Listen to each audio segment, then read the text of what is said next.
Bonjour à tous, j'espère que vous allez bien. Alors je suis trop contente de vous retrouver aujourd'hui pour vous parler d'une nouveauté que j'attendais avec beaucoup d'impatience. Depuis qu'elle a été annoncée, je me suis dit il faut absolument que je teste ces produits. Ils sont définitivement faits pour moi, vous allez très vite comprendre pourquoi. Aujourd'hui je vais me concentrer sur les nouveaux Sleep Shine de Fenty Beauty. J'ai eu la chance de recevoir toute la gamme dans ce petit sac et je me suis dit que j'avais pas le choix. Il fallait absolument que je vous propose une vidéo à leur sujet.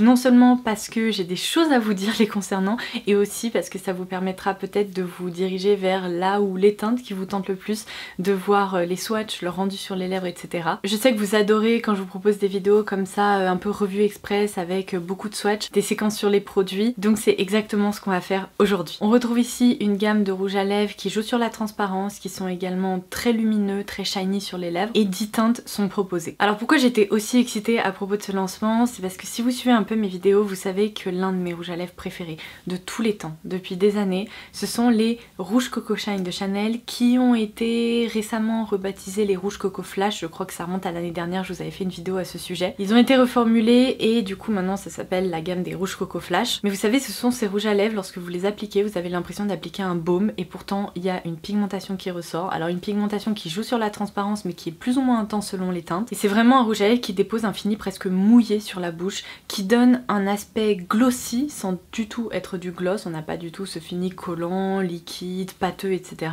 Et du coup ce sont pour moi des rouges à lèvres qui ont tout bon puisqu'ils réunissent à la fois le côté confort d'un baume à lèvres avec le fini d'un gloss, et en même temps il s'agit d'un format rouge à lèvres, donc dans un tube pratique à appliquer au quotidien et avec une pigmentation et une vraie couleur qui ressort. J'ai beaucoup de mal à trouver des rouges à lèvres un peu équivalents et surtout aussi performants que les rouges Coco Flash de Chanel. On retrouve pas toujours la même sensorialité ou le même rendu ultra glossy sur les lèvres, et là je me suis dit avec les nouveaux Sleep Shine de Fenty, je tiens quelque chose, je viens de mettre le doigt sur quelque chose, je vais peut-être pouvoir retrouver une sensorialité similaire. Et alors je vais vous spoiler tout de suite, la réponse est oui, c'est une gamme qui est très proche et qui a pas mal de points communs avec ces rouges à lèvres de chez Chanel dont je viens de vous parler. Donc du coup je vais vous donner quelques détails concernant cette gamme. Alors vous allez voir à l'écran quelques séquences que j'ai filmées pour pouvoir vous montrer ce produit, comment il se présente, son packaging, etc. Et pendant ce temps-là je vais vous lire le descriptif de Fenty à propos de cette nouvelle gamme de rouge à lèvres.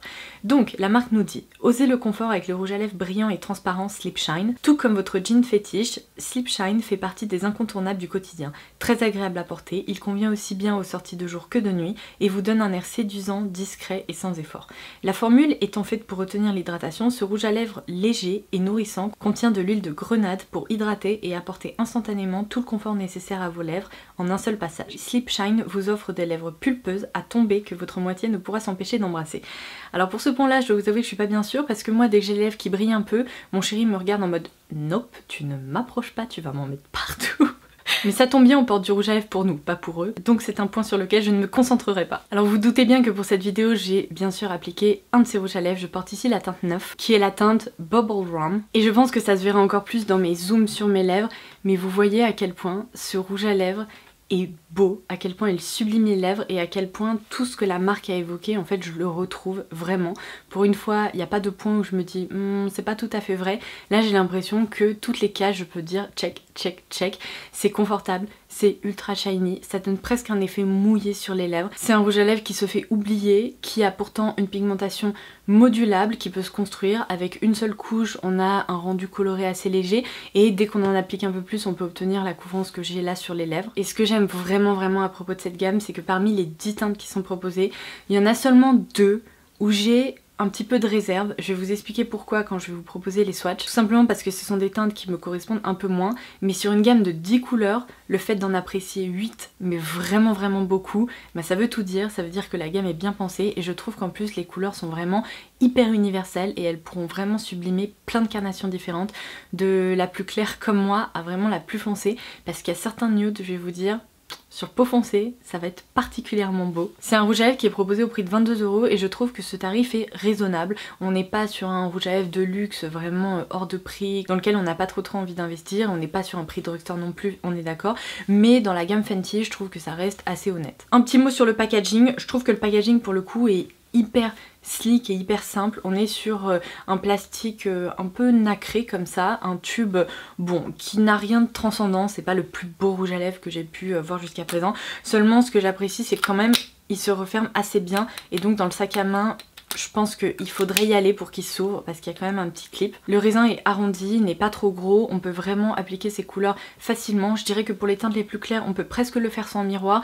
Pour les teintes les plus foncées, si vous voulez pas donner un air j'ai mangé des spaghettis il y a 10 minutes, peut-être que vous aurez envie d'appliquer un crayon contour des lèvres et d'appliquer ça devant un miroir, mais de façon générale on peut les porter aussi bien seuls que par-dessus d'autres rouges à lèvres, par-dessus d'autres textures, ou bien comme je vous le disais les associer à un crayon pour les lèvres pour avoir plus de définition, parce que c'est vrai qu'on retrouve vraiment la sensation d'appliquer un baume à lèvres, donc le contour des lèvres si on applique pas de crayon contour, il peut très vite être assez flou. Alors c'est un look que beaucoup apprécient. Moi ça dépend un peu des jours, de mes envies et des teintes que je porte. Il est maintenant temps de passer au swatch et de vous montrer le rendu de ces 10 teintes sur les lèvres parce que je pense que c'est ce que vous attendez le plus. Préparez-vous parce qu'il y a du niveau.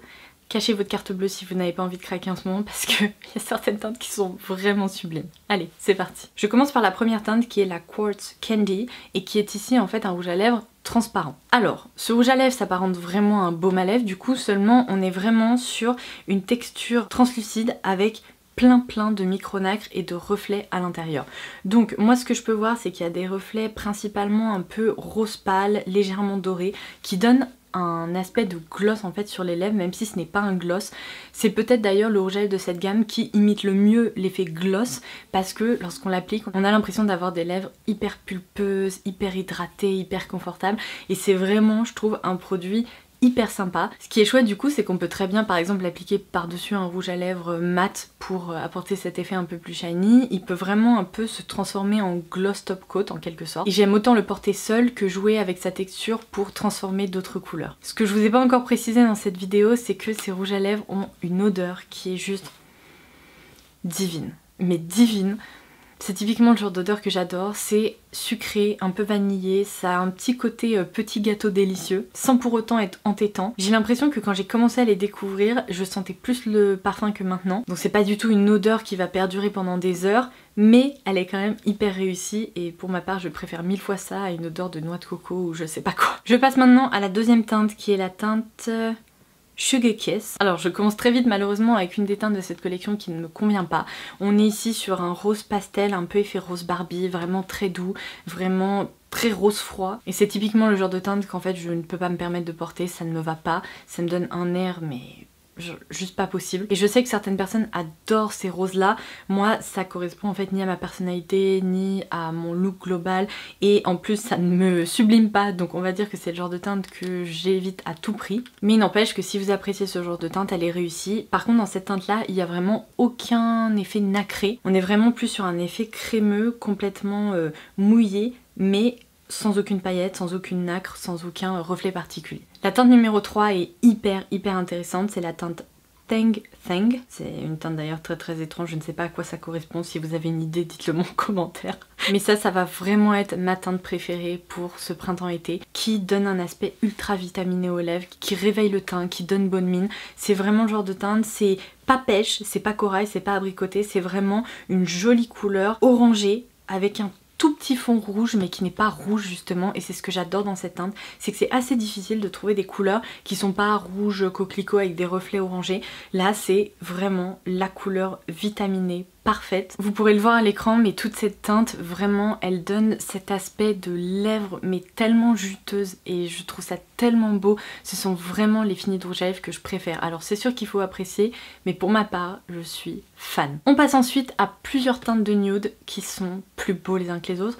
On commence par la teinte la plus claire qui est la teinte Make Out Break et c'est le nude le plus beige de cette gamme. C'est vraiment un nude clair qui peut avoir tendance à effacer vos lèvres si comme moi vous avez la peau très claire. Donc je vous conseillerais vraiment d'appliquer un crayon contour des lèvres avec cette teinte pour vraiment redonner vie à vos lèvres, sous peine que ça se fonde un peu avec votre fond de teint et tout, qu'on ait du mal à déterminer le contour justement de votre lèvre et où est-ce qu'est la délimitation. Mais il n'empêche que porter seul avec un crayon à lèvres ou bien au centre de la lèvre pour donner un aspect plumpy par-dessus une autre couleur, c'est vraiment une couleur parfaite. On passe ensuite à la teinte numéro 5 qui s'appelle la teinte Glazed. Alors là c'est bien simple, si vous êtes une fan de nude mais que vous n'aimez pas les nudes beige et que vous préférez les nudes plutôt rosés, et bien cette teinte là va vraiment vous plaire. C'est vraiment ce petit rose doux qui est en fait quasiment de la couleur de mes lèvres, qui va apporter une très jolie teinte mais assez douce, assez naturelle. Alors c'est peut-être pas le nude qui conviendra à tout le monde, notamment si vous avez des lèvres très pigmentées, quoique ça pourrait apporter cet effet un peu shiny mais qui sera peut-être pas si différent par exemple de la teinte transparente. En fait il faut vraiment